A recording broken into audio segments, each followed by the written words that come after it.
कुछ हफ्ते पहले तक भी ये देखा गया कि इंडिया की तरफ से बांग्लादेश के ऊपर हमलावर होने की बातें की जाती रहीं। उनके जो फॉर्मर मिलिट्री के लोग हैं और उनके जो डिफेंस एक्सपर्ट्स हैं वो अपनी सरकार को सलाहें देने लगे कि देखें, बांग्लादेश को डील करने का तरीका यह है कि इनके ऊपर हमला करके इनको कब्जा किया जाए, इनके कुछ इलाके के ऊपर, और वहाँ पर हिंदू देश बना दिया जाए। अच्छा, ये सिर्फ खोखली बातें नहीं थी। बॉर्डर्स के ऊपर भी हमें कुछ टेंशन्स नज़र आए इस सारे अरसे के दौरान। ख़ास तौर पर जो हिंदुत्व के जत्थे हैं वो बड़ी तादाद में बॉर्डर पर जमा होते थे, वेस्ट बंगाल के इलाके के अंदर भी, और अंदर घुसने की भी कोशिश करते रहते थे। ये भी वाक़यात आए दिन हमें देखने को मिलते थे। लेकिन फिर कुछ ऐसी डेवलपमेंट्स हुई हैं कि जिसके बाद अचानक से इन तमाम वाक़यात में बांग्लादेश वाली साइड पे कमी आ गई, तेज़ी के साथ कमी आ गई, और ये वाक़यात अब हमें इतने ज़्यादा देखने को नहीं मिल रहे जितने पहले देखने को मिलते थे। पहले तकरीबन रोज़ की कहानी बन गई थी। अलबत्ता अब ये वाक़यात जो हैं आपको इतने ज़्यादा देखने को नहीं मिलती। इसकी एक बड़ी वजह यह भी है कि इंडिया दूसरे बॉर्डर पर इंगेज हो गया है। पाकिस्तान वाला जो बॉर्डर है वो कई साल तक शांत रहने के बाद अचानक से हॉट हुआ है। इंडिया ने इल्ज़ाम लगाया है कि खाली इस हफ्ते के अंदर ही 3 मरतबा पाकिस्तान की जानिब से सीज़ फायर की वायलेशन की गई है, यानी कि हमारे सेना की ठुकाई लगाई गई है पाकिस्तान की तरफ से। और इससे पहले भी हमने देखा कि झड़प रिपोर्ट हुई थी। इस हफ्ते से पहले भी फरवरी के अंदर भी ये बॉर्डर बॉयल हुआ था। तो इंडिया की तवज्जो गालबन उस साइड पे ज़्यादा इस वक्त हमें डाइवर्ट होती हुई नज़र आ रही है। एज अ रिज़ल्ट इन्वेजन की बातें जो बांग्लादेश के हवाले से की जा रही थी उसमें भी कुछ कमी नज़र आई है। और इस वक्त ज़्यादातर जो ख़बरों में मसला नज़र आ रहा है इंडिया की मीडिया में, वो नज़र आ रहा है पाकिस्तान वाला बॉर्डर। आज भी एक बड़ी कार्रवाई ये हुई है कि JCO है एक इंडिया की फ़ौज का जूनियर कमीशन ऑफिसर, वो मारा गया है। वो मारा गया है लाइन ऑफ कंट्रोल के पास, इलीगली इंडियन ऑक्यूपाइड कश्मीर और पाकिस्तान के कश्मीर को जो लाइन अलग करती है, जो डिफेक्टो बॉर्डर अलग करता है, उसको कहते हैं लाइन ऑफ कंट्रोल।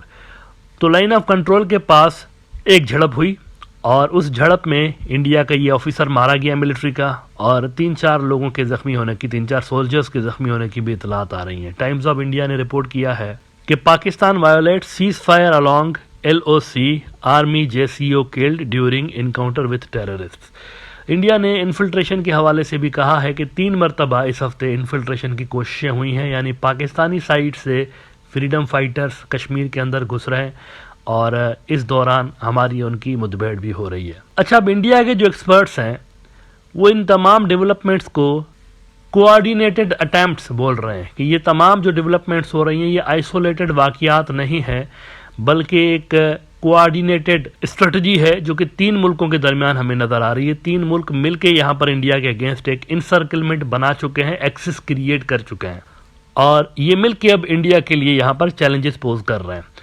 इंडिया के एक बड़े ज़बरदस्त डिफेंस एक्सपर्ट हैं लेफ्टिनेंट कर्नल मनोज के चनन साहब। ये बड़े अच्छे इनके ऑफिसर रह चुके हैं मिलिट्री के अंदर और काफ़ी अच्छा लिखते हैं। इन्होंने आज फ्रंटियर इंडिया के अंदर एक अपना ओपिनियन लिखा है और इस ओपिनियन में उन्होंने बांग्लादेश, पाकिस्तान, चाइना एक्सेस को डिस्कस किया। देखें, यहाँ इस प्रोग्राम के अंदर बाय द वे पिछले 3-4 साल से मेरा ये कंसिस्टेंट ओपिनियन रहा है कि बांग्लादेश और पाकिस्तान को कम से कम कोऑर्डिनेशन बढ़ानी चाहिए आपस में, क्योंकि ये दोनों मुल्क जो है ना आइसोलेट होके अकेले अकेले शायद इंडिया का उतना इफेक्टिवली मुकाबला ना कर सके, इंडियन एग्रेशन का या इंडिया की जो डिफरेंट सेक्टर में जो इनको चैलेंजेस पोज किए जा रहे हैं हिंदुत्व ब्रिगेड्स की जानिब से वहाँ से, तो इसको इफेक्टिव तरीके से काउंटर करने के लिए इन दोनों मुल्कों के दरमियान एक गहरी इंट्राऑपरेबिलिटी नागुज़ीर है। ये दोनों मुख्तलिफ शोबों में जितना तावन बढ़ाएंगे उतना बेहतर होगा, साउथ एशिया के अंदर बैलेंस ऑफ पावर मेंटेन रहेगा।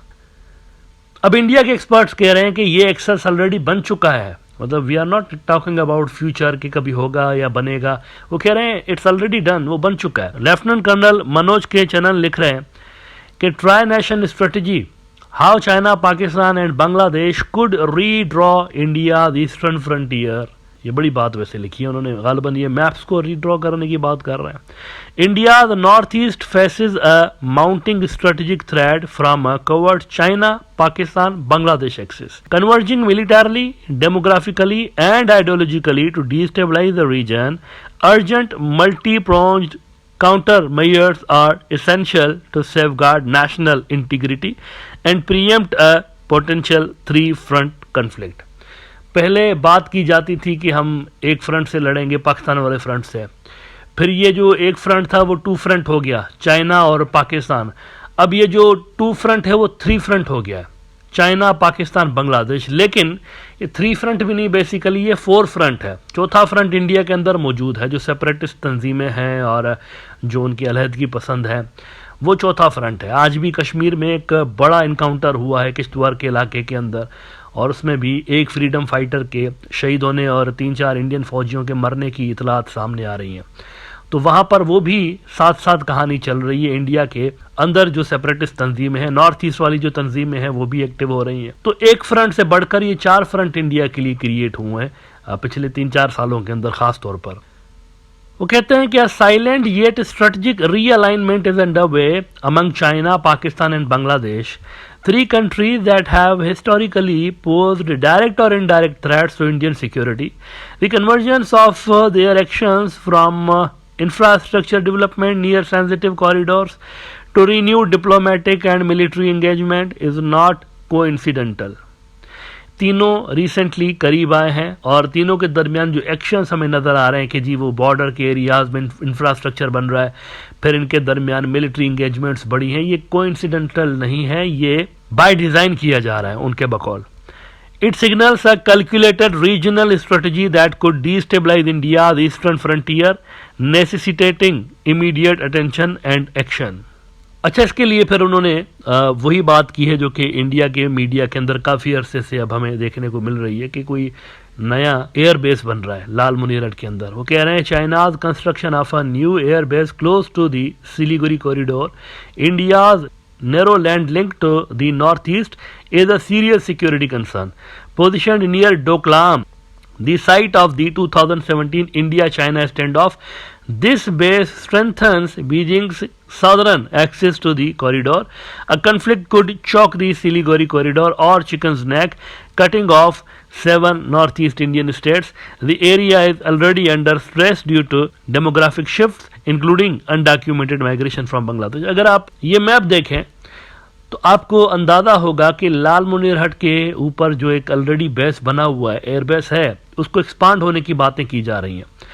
इससे इनको इतना ज़्यादा खतरा क्यों महसूस हो रहा है, ये समझने की बात है। क्यों महसूस हो रहा है? क्योंकि बांग्लादेश का ये वाला जो हिस्सा है ना लाल मुनीरहट का, अगर आप यहाँ पर एयरबेस बनाते हैं तो बेसिकली इंडिया का कोई एक चिकन नेक नहीं, 2 चिकन नेक बन जाते हैं। 2 जगहों से इंडिया को कट ऑफ किया जा सकता है 7 सिस्टर स्टेट्स से।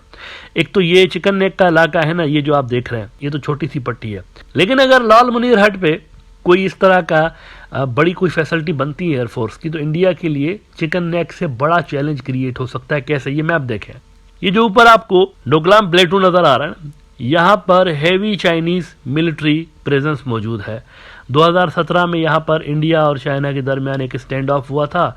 कई रोज तक वो स्टैंड ऑफ जारी रहा। फिर नरेंद्र मोदी ने झूठ बोला इंडियंस से, हमारी जो है वो बातचीत हो गई है, चाइनीज भी वापस जाएंगे, हम भी वापस जाएंगे। ये वापस आ गए और चाइनीज उधर ही उधर रहे, आज तक ये उधर ही मौजूद है।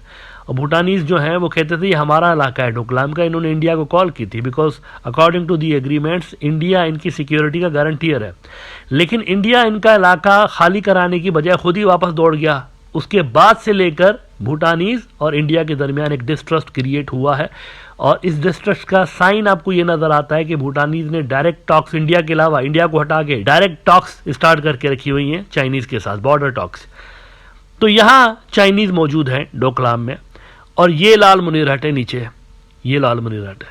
अब अगर यहाँ पर भी आप बड़ा सा एयरफील्ड बना लेते हैं, ऊपर चाइनीज नीचे ये वाला एयरफील्ड, तो बीच का जो इलाका है वो अगेन एक वनरेबल इलाका बन जाता है। ये दूसरा चिकन नेक ये है इंडिया के लिए, इसलिए इतना ज़्यादा खौफ वहाँ पर पाया जाता है इस इलाके को लेकर। वो समझते हैं ये दूसरा एक चिकन नेक वो है अनडिफेंडेबल, 20 किलोमीटर 22 किलोमीटर का, उसको कोई दुनिया की आर्मी डिफेंड नहीं कर सकती। दूसरा ये वाला है। अच्छा, इस एक्सेस के अंदर चाइना का क्या रोल है, इस हवाले से वो लिखते हैं कि China brings military might, technological superiority and financial muscles. जंगों के लिए पैसे की भी ज़रूरत पड़ती है, तो हथियार, टेक्नोलॉजी, फाइनेंशियल मसल्स, ये तीनों हो गए चाइना के।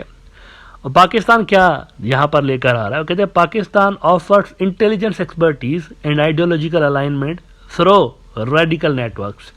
इंडिया के हवाले से जितनी इंटेलिजेंस पाकिस्तान के पास है शायद चाइना के पास भी नहीं है। इंडियंस की जो रग रग है उससे ये वाकिफ है। इन्होंने 70 साल में पढ़ा ही इंडिया को है, सिर्फ 70 साल से ये इंडिया को ही पढ़ते रहे सिर्फ। थ्रेट इनको कोई दूसरी जगह से है नहीं, इन्वेजन का इधर से ही है। तो 1947 से लेके आज तक ये इन्हीं को स्टडी करते रहे। इंडिया के अंदर जो सेपरेटिस्ट तंजीमें हैं या इंडिया के अंदर कौन क्या करता है, क्या फॉल्ट लाइन्स हैं, ये सब पाकिस्तानी स्टडी करते रहे। तो वो कह रहे हैं ये जो इंटेलिजेंस एक्सपर्टीज हैं ये पाकिस्तानी लेकर आ रहे हैं और मिलिट्री टेक्नोलॉजी और ये दीगर जो पैसों का फाइनेंशियल जो एस्पेक्ट है वो चाइना लेकर आ रहा है। तो ये चीज़ कह रहे हैं कि इस एक्सिस को ख़तरनाक बना दे रही है इंडिया के लिए, और इसके लिए वो कहते हैं कि हमें नई स्ट्रेटजी बनाने की ज़रूरत है।